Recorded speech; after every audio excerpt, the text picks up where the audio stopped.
Oke, baik. Bismillahirrahmanirrahim. Assalamualaikum warahmatullahi wabarakatuh. Waalaikumsalam warahmatullahi wabarakatuh. Bagaimana kabarnya anak-anak bapak pada siang hari ini? Oke, sebelum kita mulai pembelajaran kita pada siang hari ini, bapak mau main absen dulu. Siapa yang tidak hadir pada hari ini? Sama? Dua orang aja. Oke, gimana kabarnya dua orang itu? Satu sakit, satu lagi ada kabar. Oke.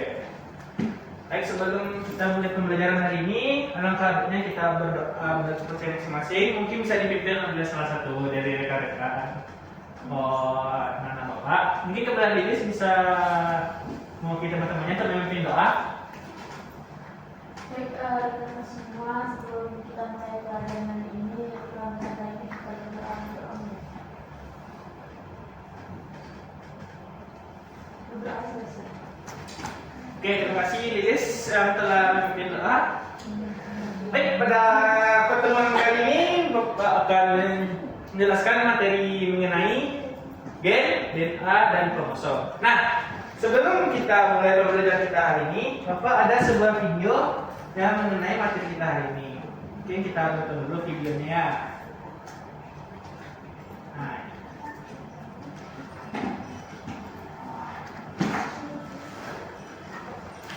Hai kids, pernah mendengar mengenai gen? Oke. Setiap makhluk hidup memiliki gen dalam tubuhnya, dan gen ini diturunkan dari orang tua ke anaknya. Gen ada pada seluruh tubuh dan mempengaruhi bagaimana makhluk hidup tumbuh dan berkembang. Fungsi gen mempengaruhi karakteristik, penampilan, dan bagaimana sebuah organisme berperilaku pada lingkungannya. Kita kenali gen dan juga DNA lebih jauh yuk. Sebelum kita lanjut videonya, jangan lupa klik tombol subscribe dan tombol loncengnya ya. Mengenal gen. Gen merupakan bagian dari DNA yang bertanggung jawab atas berbagai fungsi seperti membuat protein. Untayan panjang DNA dalam banyak gen ini membentuk kromosom. Molekul DNA ditemukan pada kromosom, dan kromosom ini terletak di dalam inti sel. Setiap kromosom merupakan satu molekul DNA tunggal yang panjang. Kromosom memiliki struktur yang unik, yang membantu menjaga DNA tetap membungkus protein yang disebut histon. Jika molekul DNA enggak terikat oleh histon, mereka akan terlalu panjang untuk muat dalam sel. Gen ini bervariasi dalam kompleksitas. Pada manusia, ukurannya berkisar dari beberapa ratus basis DNA hingga lebih dari 2 juta basis. Makhluk hidup yang berbeda memiliki bentuk dan jumlah kromosom yang berbeda. Manusia memiliki 23 pasang kromosom atau total 46. DNA berisi petunjuk biologis yang membuat setiap spesies unik. DNA diturunkan dari organisme dewasa ke keturunannya selama reproduksi. Bahan penyusun DNA ini disebut dengan nukleotida. Nukleotida memiliki 3 bagian, yaitu gugus fosfat, gugus gula, dan 1 dari 4 jenis basa nitrogen. Gen ini juga berisi data yang dibutuhkan untuk membangun dan memelihara sel, serta meneruskan informasi genetik kepada keturunannya. Bagaimana gen dan DNA didapat? Gen terdiri dari kombinasi panjang 4 basa nukleotida berbeda atau bahan kimia. 4 nukleotida tersebut antara lain A atau adenin, C atau sitosis, G atau guanin, dan T atau timin. Kombinasi ACGT yang berbeda bisa memberikan karakteristik yang berbeda juga pada setiap orang. Misalnya seseorang dengan kombinasi AT, CG, PT mungkin memiliki mata biru. Sedangkan seseorang dengan kombinasi AT, CG, CT mungkin memiliki mata coklat. Nantinya, gen akan membawa kode-kode ACGT tersebut ke setiap individu. Jadi pekerjaan mereka seperti program komputer yang membuat ciri setiap individu. Ya, mungkin untuk video kita cukupkannya. Oke, kita lanjut ke PP. Nah, di sini kan sudah dijelaskan tadi mengenai apa itu gen, DNA dan kromosom.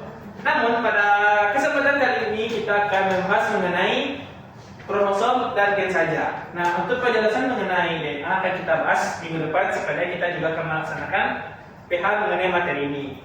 Oke? Baik, yang pertama itu ada kromosom. Nah, dari nada Bapak, apakah ada yang mengetahui apa itu kromosom? Ya, silakan Julia. Kromosom adalah bagian yang bisa menentukan sifat-sifat manusia, karakter fisik, bahkan penyakit. Ya, benar Julia. Nah, apakah masih ada lagi yang ingin menyampaikan pendapat lain mengenai kromosom ini? Ya, silakan Aca. Kromosom adalah sebuah rangkaian DNA panjang dan mengandung sebanyak 10 materi genetik suatu organisme. Ya, benar ya Aca. Nah, apakah masih ada lagi yang ingin menyampaikan pendapatnya? Oke, sepertinya tidak ada ya. Ya, benar yang disampaikan oleh Julia dan Aca tadi. Yang mana kromosom itu adalah seperti satu buku yang tertuju yang berada di dalam sel, yang mana ia ini menyimpan berbagai informasi penting bagaimana tubuh kita ini harus tumbuh dan berfungsi, dan juga materi terbuat dari materi genetik yang juga disebut sebagai DNA. Nah, dan juga akan membantu kita untuk menentukan ciri-ciri pada tubuh kita, seperti pada warna mata, jenis kelamin, dan lain sebagainya. Nah, pada kromosom ini terdapat sejumlah 46 buah kromosom yang mana diturunkan dari orang tua kita masing-masing. Nah, secara istilah ini, kromosom ini berasal dari dua kata, yaitu kroma yang berarti itu adalah warna, dan juga soma yang berarti tubuh atau badan. Nah, yang mana cara istilah itu berasal dari dua kata, yaitu kroma dan soma. Kroma yang berarti warna dan juga soma yang berarti badan. Yang mana istilah ini diperkenalkan pertama kali oleh William Waldeyer pada tahun 1888.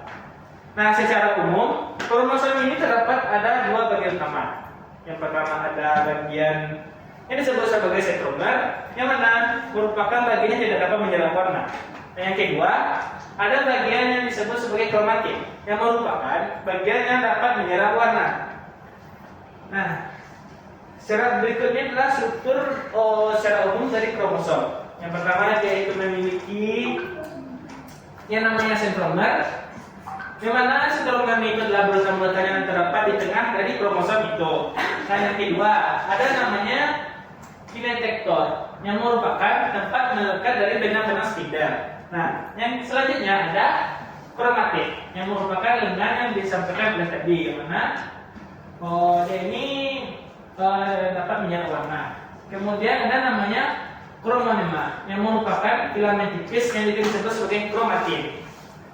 Nah, selanjutnya ada kromomer, yang merupakan tempat dari lokus dari gen. Dan yang terakhir ada namanya telomer, yang mana berfungsi untuk menjaga agar DNA tidak mudah terurai. Oke, kita lanjut. Nah, kromosom ini memiliki beberapa macam, yaitu yang pertama berdasarkan fungsi dari kromosom ini. Oke, kromosom secara fungsi itu dia ada terbagi menjadi dua. Yang pertama ya ada yang disebut sebagai autosom, yang merupakan kromosom mengendalikan sifat tubuh. Oke, yang kedua merupakan gonosom, yang merupakan kromosom mengendalikan jenis kelamin. Nah, Bapak ingin bertanya, berapa jumlah autosom dari manusia? Berapa? Ya, 22 pasangnya. Di autosom manusia itu sama dengan 22 pasang atau 44 buah ya. Nah, benar. Nah, kalau gonosom udah berapa? Satu pasang. Satu pasang ya. Oke, gonosom manusia ada satu pasang. atau dua buah. Nah, kalau kromosom ini apa lambangnya biasanya? Ada yang tahu? Ya, kromosom ini X atau Y. Lambang kromosom.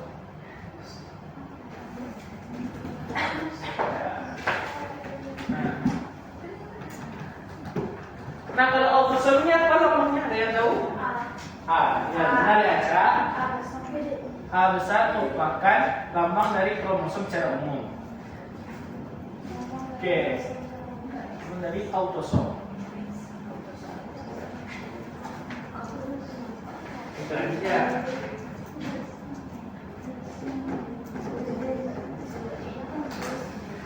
Nah, Bapak ingin bertanya lagi. Pada manusia berjenis kelamin laki-laki, itu bagaimana susunan kromosomnya? Ada yang tahu? Ya, Ca, berapa, Ca? 22 atau Bisa dituliskan? Silakan.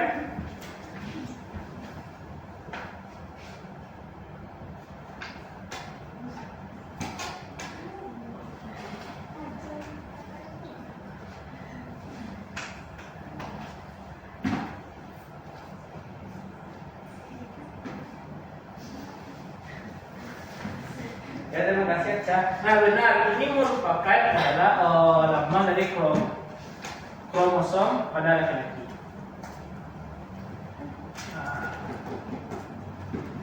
Laki-laki. Nah, ada yang tahu berapa lambang kromosom dari wanita? Ini kan pada laki-laki sudah ada nih. Nah, pada wanita berapa, ada yang tahu? sama ya, belakangnya ada XX. Iya. Ada bisa menuliskan? Iya. Oke, silakan ini ya. Oke.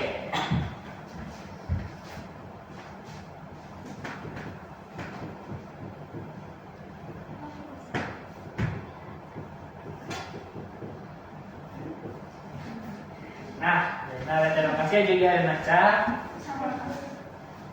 Kromosom wanita. Nah, pada dua kromosom ini apa yang membedakan?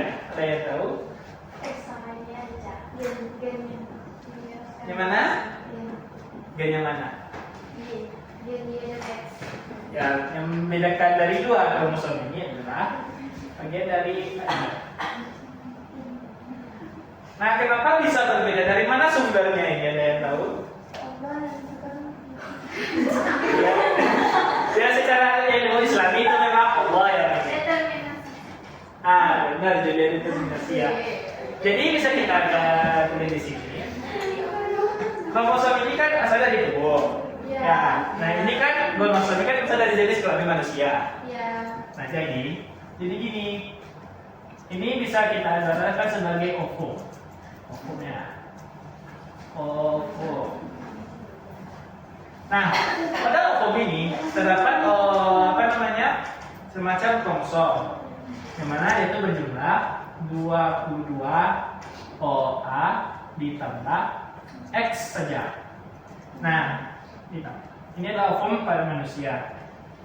Anggap aja ini adalah sperma ya.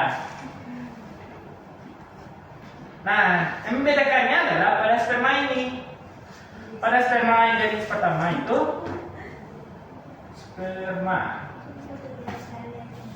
Nah, dia itu ada yang berjumlah 22A ditambah X. Dan ada satu lagi sperma juga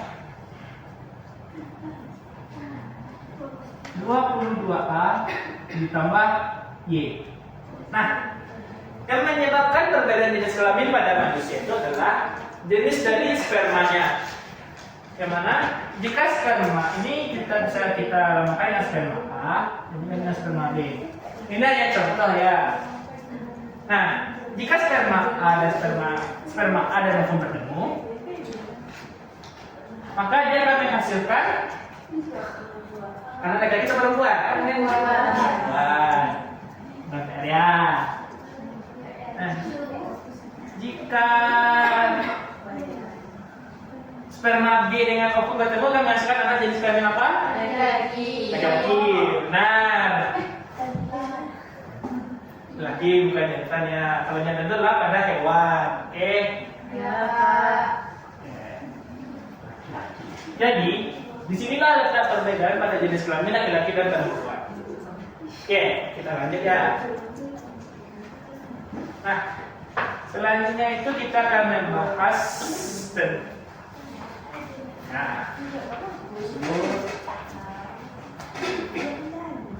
membahas kromosom berdasarkan jumlah sentromernya. Nah, pada kromosom ini kan terdapat kalau menurut sentromer itu terdapat 4 macam. Yang mana yang pertama ada telosentrik, yang kedua ada androsentrik, yang ketiga ada submetasentrik, dan yang keempat adalah metasentrik. Nah, untuk mengingatkan mungkin anak bapak bisa baca yang di depan saja ya. Oke. Nah, bentuknya seperti itu kira-kira. Yang mana yang pertama itu ada namanya telosentrik, yang mana letak sentrumnya itu letak di paling ujung. Oke. Itu kalau dilambangkan pada kalau menurut itu menurutkan seperti huruf I. Ya. Kemudian ada namanya akrosentrik. Nah, pada akrosentrik ini sentrumnya itu terletak tidak terlalu ujung, namun dia agak sedikit ke tengah. Jadi lembut seperti ini, seperti huruf J. Oke. Yang ketiga ada namanya submetasentrik. Nah, submetasentrik ini sentrumnya itu terletak hampir ke tengah, namun dia tidak ke tengah-tengah. Jadi kalau kita lambangkan dengan huruf, dia itu dapat dilambangkan seperti huruf L. Nah, yang terakhir namanya metasentrik. Nah, metasentrik ini sentrumnya itu terletak pada tengah-tengah. Jadi kalau dilambangkan itu seperti huruf P, karena intinya itu di sini, di tengah-tengah. Oke? Nah, untuk mempermudah anak bapak memahaminya atau menghafalkannya, dapat kita gunakan rumus seperti ini. Tas meta, yang berarti T ini adalah telosentrik, A ini adalah akrosentrik, S ini adalah submetasentrik, dan daya meta yang melambangkan metasentrik. Oke? Oke. Baik, lanjut ya. Nah, berikut ini adalah tabel yang berisikan jumlah dari kromosom setiap makhluk hidup. Namun di sini belum semuanya ya. Ada beberapa makhluk hidup. Nah, di sini kita dapat melihat bahwa ternyata semua makhluk hidup itu jenis jumlah kromosom itu tidak sama. Mulai dari kita lihat dari manusia ada 46, kemudian simpanse ada 48, kemudian kuda 64, lembu sapi ada 60. Kemudian bisa kita lihat pada ayam ini ada 82, kemudian pada nyamuk itu ada 6, kemudian pada cacing tanah itu ada 36. Jadi dapat kita ketahui bahwa ternyata semua makhluk hidup itu jenis kromosom, jumlah kromosom tidak sama. Oke? Oke, lanjut ya. Nah, kita lanjut kepada materi yang kedua, yaitu mengenai gen. Nah, Bapak, apakah ada yang mengetahui apa itu gen? Apa itu gen? Silakan lagi. Gen adalah materi genetik yang tersusun atas DNA yang berada pada kromosom. Ya, benar nih. Mungkin ada tambahan lainnya dari anak Bapak? Bisa dari list? Oke, tidak ada ya. Jadi benar kata kami tadi, yang merupakan gen ini adalah unit dasar dari pewarisan sifat pada organisme makhluk hidup. Nah, gen ini adalah potongan dari DNA atau asam deoksiribonukleat yang mengandung instruksi atau informasi genetik yang menghasilkan satu atau beberapa protein tertentu yang pada gilirannya akan mempengaruhi perkembangan, fungsi, dan ciri-ciri pada makhluk hidup. Oke. Nah, kira-kira gen itu terletak pada kromosom. Nah, ada gen yang melambangkan gen rambut, ada dapat melambangkan gen yang bentuk mata, gen yang mempengaruhi tinggi badan, gen yang mempengaruhi bentuk hidung, Dan juga ada beberapa gen yang mempengaruhi bentuk-bentuk lainnya. Jadi di dalam tubuh kita ini banyak terdapat berbagai macam gen ya anak-anak. Nah kita lanjut. Oke. Nah secara umum gen itu terdiri atas dua macam. Yang pertama itu ada gen dominan.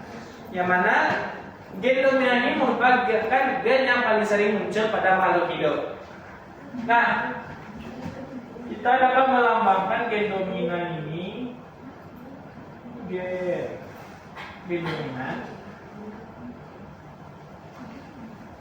dominan dengan huruf kapital. Contohnya saja pada rambut. Rambut ini ada.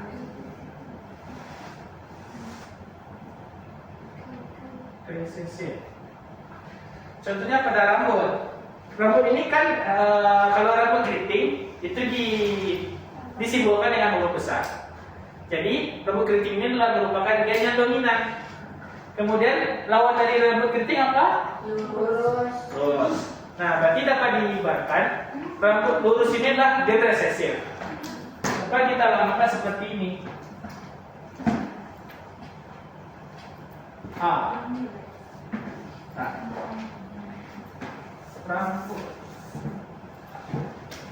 Rambut keriting. Dia rambut lurus, celia.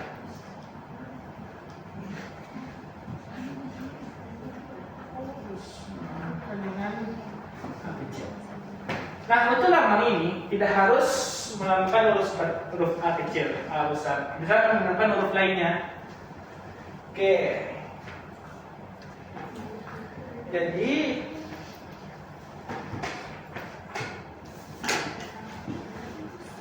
pada apa namanya?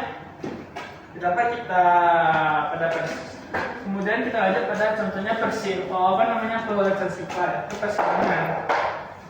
Mana ternyata ada gen apa namanya?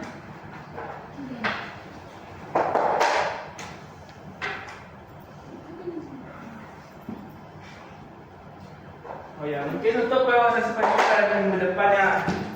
Dan kita ada namanya studi kasus. Dimana Bapak ada semuanya studi kasus ini kita akan memberikan 3 kelompok. Mana ini kelompok 1, ini kelompok 2, dan ini kelompok 3. Dalam waktu 5 menit silakan berdiskusi ya. Oke. Silakan kelompok 1, kelompok 2, dan kelompok 3 berdiskusi dalam waktu 5 menitnya.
Oke, dan Bapak apakah sudah ada yang menemukan jawaban dari studi kasus ini?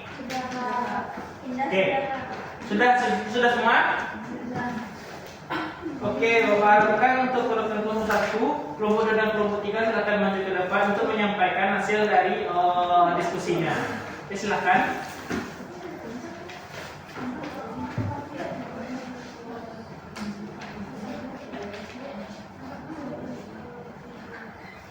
Oke, silakan.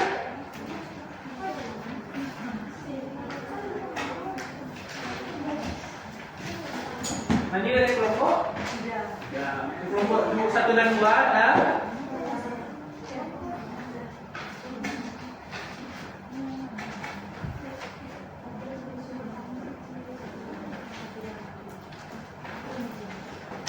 Oke, ambil dari kelompok 3 dari kelompok 2. Oke. Nah, untuk kelompok 1 nanti mereka akan menjawab pertanyaan nomor 1 dan 2. Kemudian kelompok 2 akan menjawab pertanyaan nomor 3, 4. Kemudian kelompok 3 akan menjawab pertanyaan dari nomor 5. Oke, mungkin kelompok 1 dipersilakan. Baiklah, perkenalkan saya Anggun, perwakilan dari kelompok 1 akan menjawab pertanyaan dari LKPD nomor 1 dan 2. Pertanyaan nomor 1 yaitu apa yang dimaksud dengan gen dan kromosom? Gen merupakan unit dasar warisan genetik yang mengandung informasi tentang pewarisan sifat tertentu. Sedangkan kromosom merupakan struktur yang dalam isi sel mengandung 70 gen manusia yang memiliki 46 kromosom yang datang dalam 23 pasang, 1 pasang dari ibu dan 1 pasang lagi dari ayah. Kemudian dari pertanyaan nomor 2, bagaimana genetik berkaitan dengan pewarisan sifat dalam keluarga? Genetik berkaitan dengan pewarisan sifat dalam keluarga melalui proses pewarisan genetik. Anak memiliki genetika mereka dari orang tua dan gen-gen ini mempengaruhi sifat fisik dan juga karakteristik yang mungkin pada keturunan. Sekian dari saya.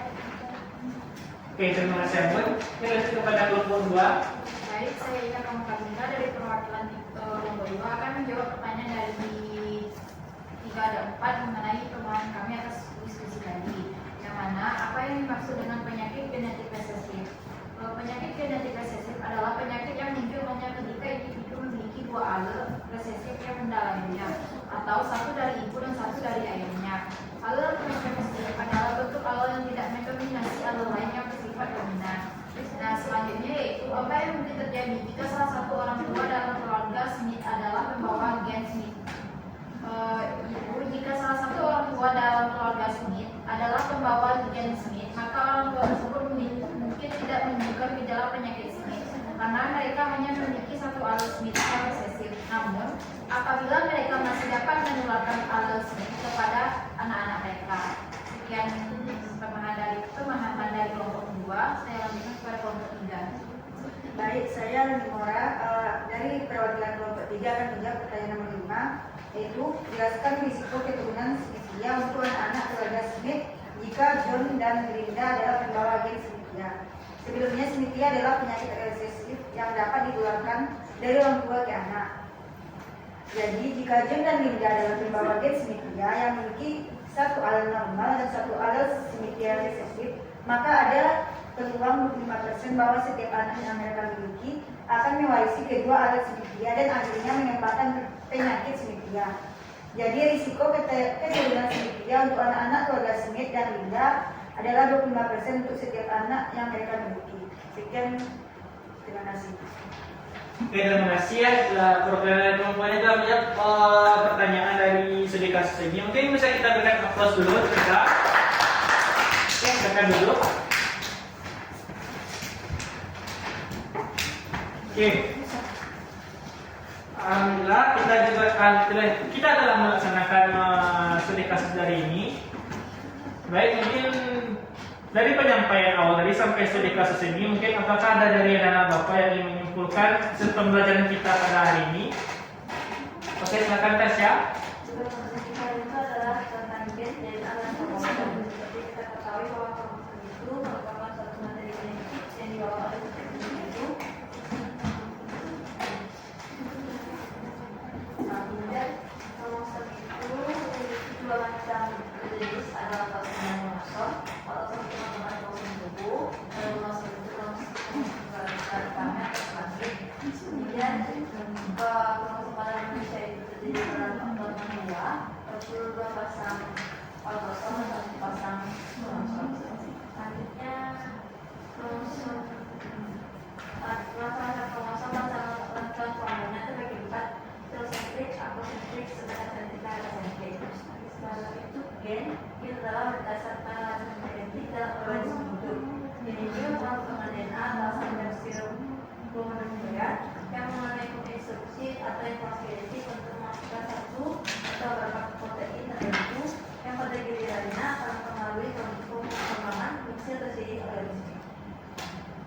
Sekian kesimpulan dari materi hari ini. Terima kasih.